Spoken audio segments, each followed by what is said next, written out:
জয় ঠাকুর। শ্রী শ্রী রামকৃষ্ণ পুঁথি দ্বিতীয় খণ্ডের অন্তর্গত আজ থেকে আমরা এক নতুন অধ্যায় শুরু করব। সেটি হলো বিবাহ, অর্থাৎ প্রভু শ্রী রামকৃষ্ণদেব অর্থাৎ গদাধরের বিবাহ পর্যায়। আজ আমরা পাঠ করব পৃষ্ঠা সংখ্যা 53।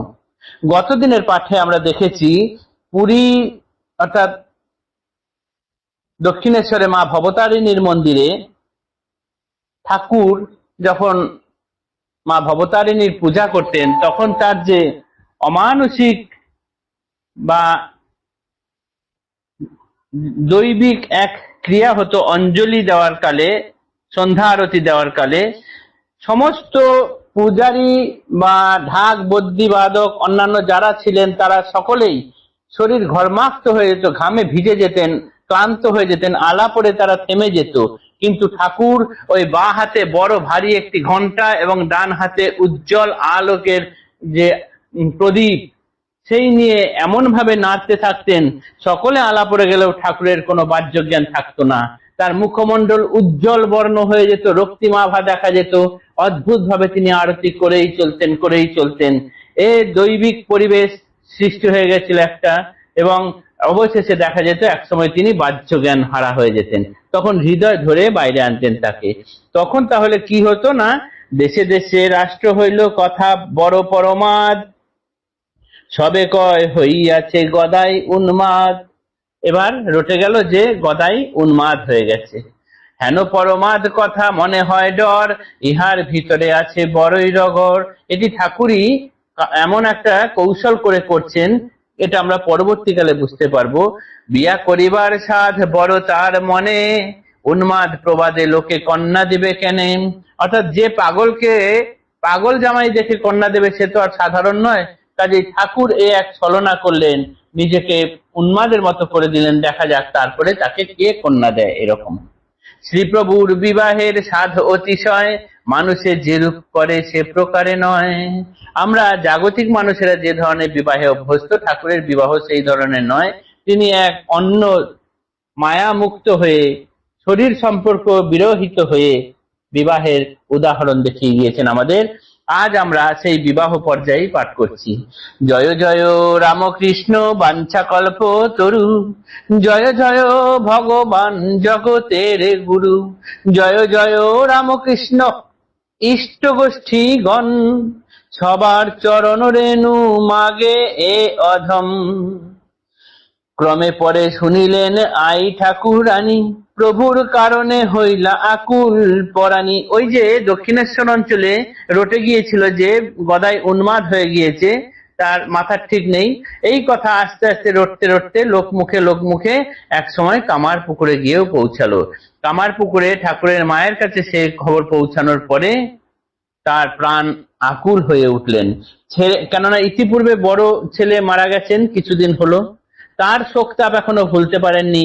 তার মধ্যেই যদি খবর পান যে ছোট জন পাগল হয়ে গেছে, তাহলে মায়ের মন কিরকম হবে সহজেই অনুমান করা যায়। ছেড়ে গেছে জ্যেষ্ঠ পুত্র শ্রীরাম কুমার, শোক তাপ অনলের হৃদি দহে অনিবার। তাহার উপরে একই ভীষণ বারতা, বায়ু রোগে গদায়ের উন্মাদের কথা।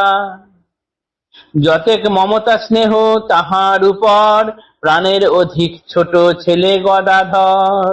সংবরিতে নারে শোক কাঁদে উচ্চ রোলে, তিতিল আগোটা বক্ষ নয়নের জলে। তখন আইল ধেয়ে পুত্র রামেশ্বর, সংসারের ভার এবে যাহার উপর। কাঁদিতে কাঁদিতে আই কহিলেন তারে, ব্যবস্থা করিয়া ঘরে আনো গদাধরে। সান্ত্বনা করিয়া মায়ে কহে রামেশ্বর, রোদন সংবরণ করো আনিব সত্তর। অল্পদিন মধ্যে তেহ করিল তাহাই, আয়ের পরাণ ঠান্ডা পাইয়া গদাই। এখানে প্রভুর ভাব হইল স্বতন্ত্র, কখনো সুস্থিরতর কভু বহে ঝড়।